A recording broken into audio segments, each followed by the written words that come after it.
大家好，我係蔡師傅，由香港老班講粵堂舉辦嘅優秀工匠老班長選舉2026咧就要報名參加啦。咁今個比賽咧就包括4個工種啦，就係防水、水喉、電力同埋細木4個行業嘅。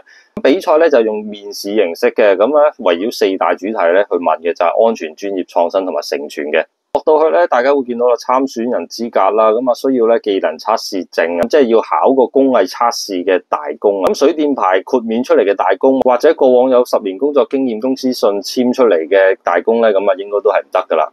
除此之外，仲需要一個提名機構啦，咁一般都係僱主同工會，咁啊甚至商會都可以啦。